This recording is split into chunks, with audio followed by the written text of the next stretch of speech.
Welcome to Kenton's videos. Enjoy the video. In this video, I will show how to use picture frame clips. First, gather your materials. The picture frame, your chosen artwork, the backing board, and the clips themselves. It's crucial to ensure your frame's rabbet depth is sufficient to hold all layers securely. Before you begin, take a moment to clean the glass and your artwork carefully to avoid trapping any dust or smudges inside the frame.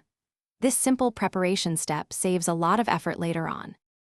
Now, with your frame face down on a clean, flat surface, carefully place your artwork, matting if applicable, and the backing board into the frame.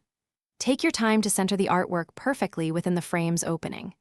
It's important that the backing board sits flush and evenly against the inner edge, or rabbet, of the frame. This provides a stable foundation for the clips and prevents any shifting. Next, it's time to attach the clips. Start by positioning them evenly around the perimeter of the frame, typically one clip every 4 to 6 inches for smaller frames, or more for larger ones. Press each clip firmly into the frame's edge, ensuring the small tab on the clip overlaps the backing board by at least 1/8 of an inch. This overlap is what holds everything securely in place, preventing the backing from falling out. Once all the clips are in place, take a moment to double-check that each one is securely fastened and pressing firmly against the backing.